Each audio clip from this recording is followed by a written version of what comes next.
So we're still in review. This is all old news. I mean, I theoretically should be able to call anybody in the room and you should be able to come up and just do this lecture, right? Is that cool? Should we do that? First bonus opportunity? No, you guys want me to do it? Okay. You're not going to let me off the hook? What are these pictures? What's this picture in the upper left? What is it? It's a cell. Right? That's a pretty kick-butt cell, isn't it? What are those little pill things floating around there? Those are mitochondria. This is an artist's representation of what they think a cell looks like. What's that? Why they're an artist. Yeah, that's why they're an artist, right? Because we're all, ooh. Mine would be like a stick figure mitochondria. I don't know how to do that, but I would figure out a way. All right, so this is the inside of the cell and all of its machinery. And the cell is pretty fascinating. What's this over here? Bottom right.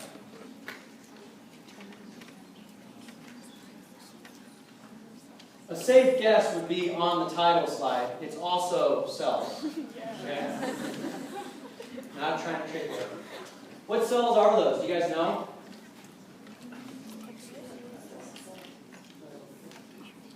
Reddish ones with green outline. These are called HeLa cells. That's a cervical cancer cell. The HeLa cell is actually named after the patient they came from. Her name was Henrietta Lacks. Okay, these cells came from Mrs. Lacks in 1951. After she passed, her physician took these cells from her, obviously did not give her permission. And there was massive legal battles between the family and these various laboratories. And the Supreme Court of California, in all their wisdom, made the decision that once your cells leave your body, they are no longer yours. So there was nothing wrong that was done by that particular physician. But what did happen is the laws changed aggressively after that. And that's why you have so many of these forms you have to fill out when you go see the physician. Right? And that's why there's such to-do about patient confidentiality of not just your medical records, but also any samples that you are providing. If you've ever peed in a cup, it's like there's like 17 stickers like on your forehead, and, right? You're like, oh, that's my urine, man, don't spill it. But it obviously is important because this was a cervical cancer line that has been researched enormously. And the Lacks family they have no money as a result of the success of her particular cervical cancer line. You can Google it if you want to learn a little bit more about it. But just kind of giving you some buzz in the news about cells and why we study them, why they're so important. It's a big deal. These cells are a big deal to look at. They're the building blocks of our bodies. We began learning more about cells with the invention of the microscope by Robert Hooke in the 1600s. About 1663 is when his first functional scope came out. And then about 200 years later, after using this thing, many different people contributed to the development of what we call the cell theory. What is the cell theory? A cell theory question is an example of the type of question you might see on the worksheet or the quiz. It also might show up on the exam, for example. Okay, remember on the exam I write my test questions straight from my lecture slides. That kind of looks like a multiple choice question just screaming at you, doesn't it?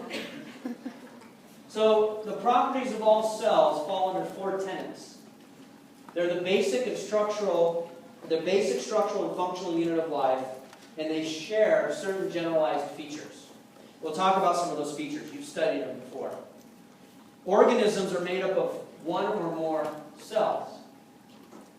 Okay, so we do not consider a mitochondria all by itself an organism anymore. Okay? And that's why we say that life really begins with the cell. Cell functions are carried out by subcellular structures known as organelles, like mitochondria or the nucleus. And then lastly, but very importantly, they all arose from pre-existing cells. So what's inside of the cell? Well, we have a membrane, which is the outer boundary.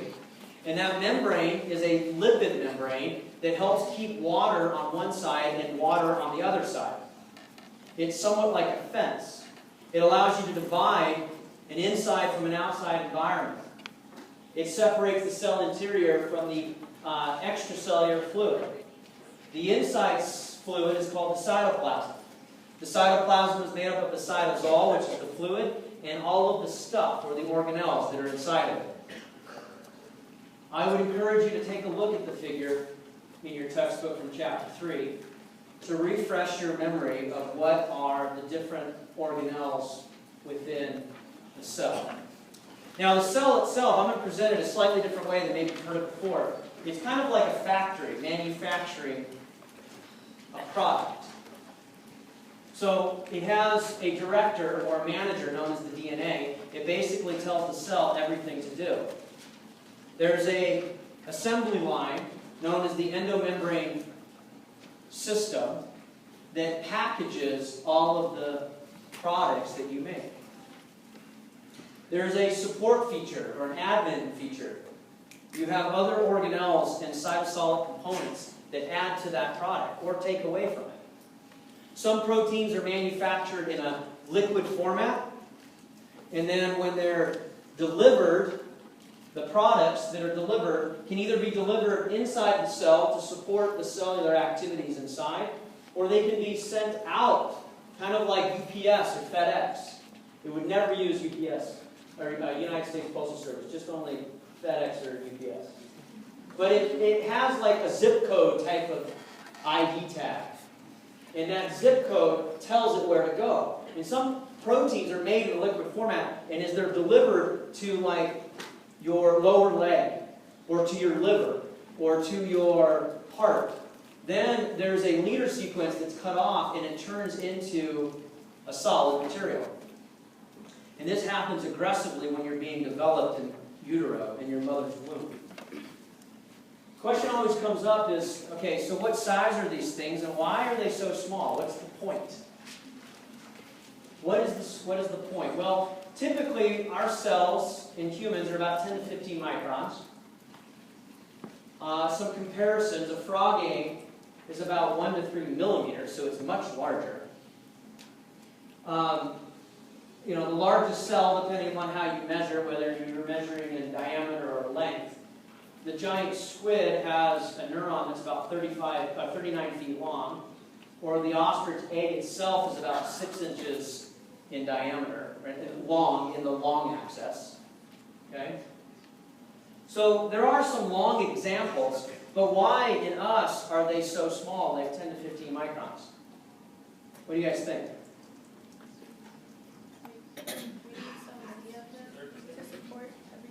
You need so many of them to support different functions. Something over here? Something in the back? Efficient use of energy. It's an efficient use of energy. Surface area. Surface area to volume ratio is important. That gets to efficiency. What's up? They're replaceable, and because they're specialized, you can make a new tissue on your right leg without having to manufacture your total entire lower left side as well. Okay, so if we were just a giant cell, we wouldn't have specialization capabilities, right? We wouldn't have a heart or a vascular system that pumps blood.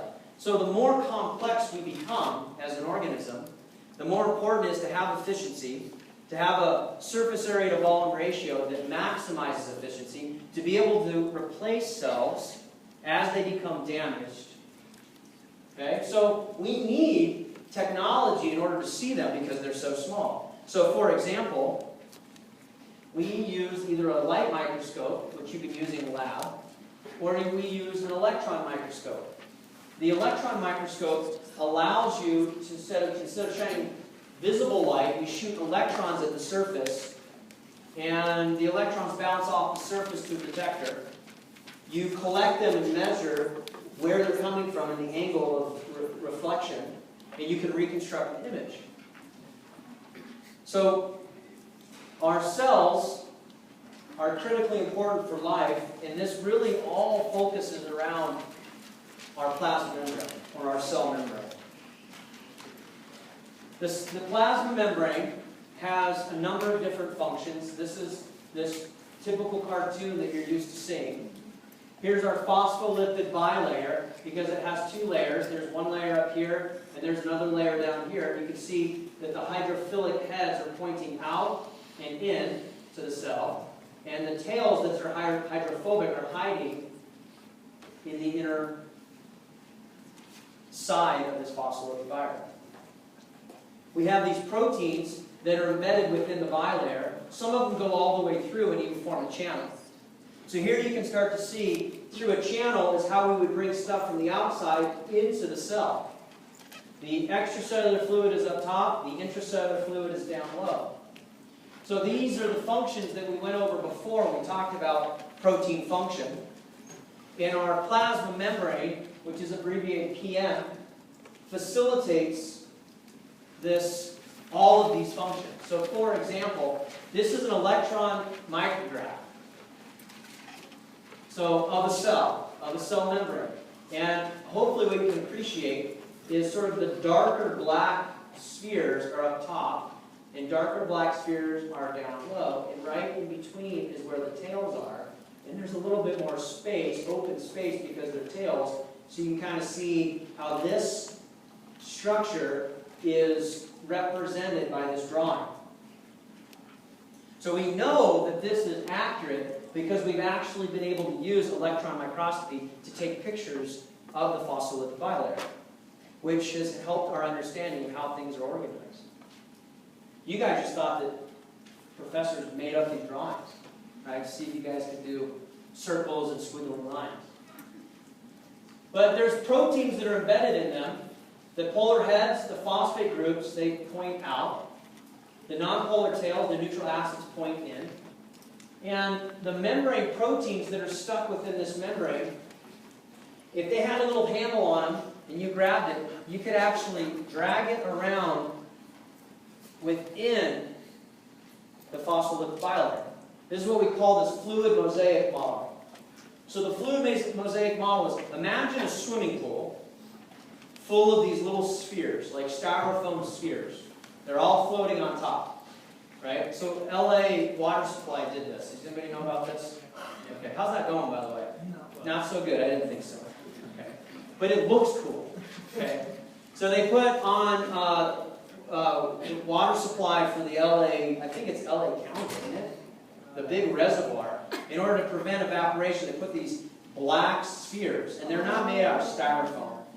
They're made out of some polystyrene or polypropylene or something that's floaty, right? Some floaty polymer. And it covers over the surface to prevent evaporative loss. Okay? So imagine that in your swimming pool. And then they're all white. And then color one of them purple. Okay?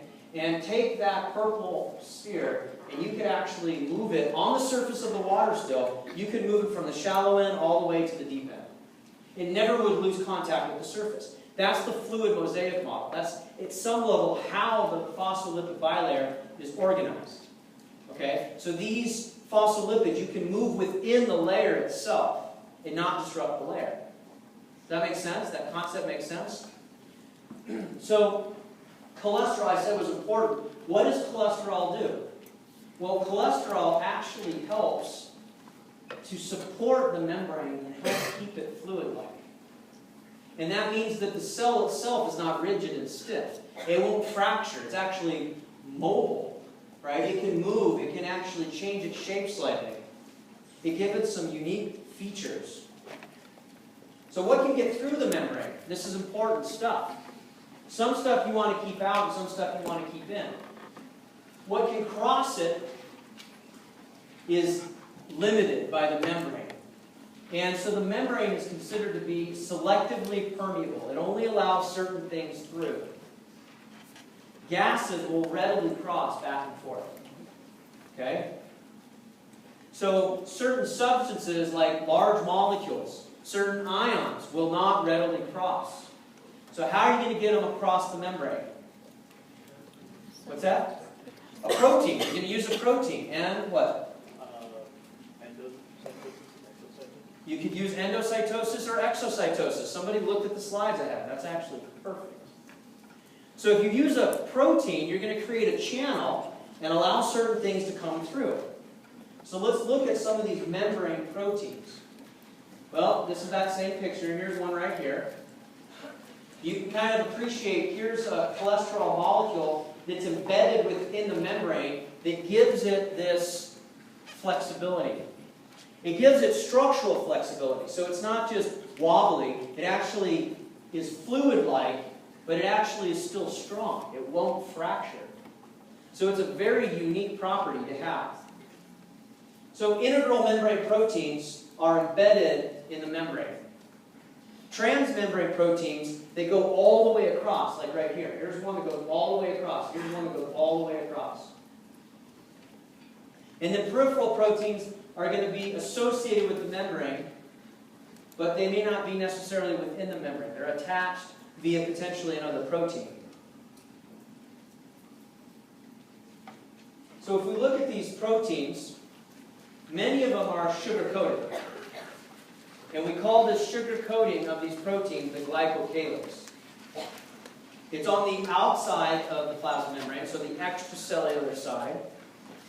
And the glycocalyx as a sugar coating is almost like a protective coating of the cell itself. The proteins themselves, you can kind of see, here's a sugar residue, a glycoprotein sticking out. But from a functional standpoint, if you look at A through F, we've got things like a receptor, protein that functions as an enzyme that allows a certain chemical to be broken down, all at the level of the membrane. A channel, this is the example that was used up here in front. This is a protein that's transmembrane that actually has a channel down the middle of it and will allow some specific molecule that has an affinity for that channel to move across. We have a gated channel, meaning it's going to open and close. So it'll, at certain times it'll open, at certain times it'll actually be closed. We have cell identity markers. This is an example of a glycoprotein, a sugar-coated protein, that tells you your cell is you and tells me that my cell is mine. Okay? It also discriminates amongst viruses and bacteria that might come in and tell me that I need to fight off that. Here's that handshake. Doesn't that look like one cell handshaking to another cell? Kind of weird, huh? But this is drawn because we've seen pictures of these cells adhering to one another. And this cell adhesion from one cell to another is actually how you bring cells out of the blood vessels, out of the bloodstream, and into the tissue to go fight off a foreign invader.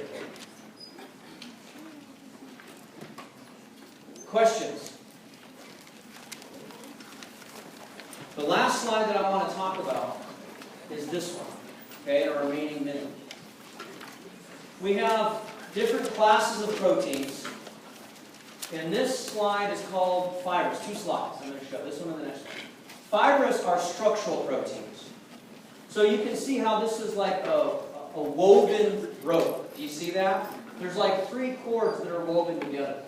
This is an electron micrograph that actually demonstrates these structural fibrous proteins. They're rod-like. They're rigid.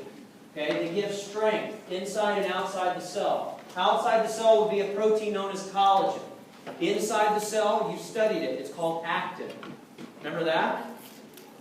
They're not very soluble. They don't dissolve in water very well. But that's a good thing, because if the inside of the cell is aqueous and the outside of the cell is aqueous, and you want a structural protein present, you don't want it to dissolve, right?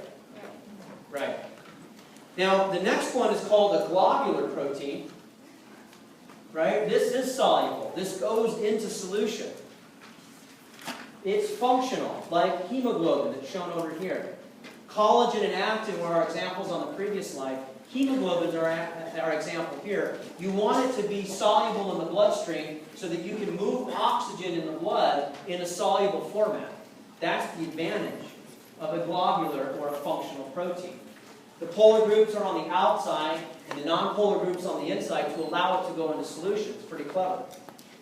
They have compact blobs or areas that are active sites, or pocket-like. In this case, the oxygen molecule is going to bind to the iron molecule within the heme group. So we have structural and we have globular or functional. We'll leave right here, but I do want to tell you that the organelles are fair game on our first exam, so don't skip over it. I'll see you guys on Thursday.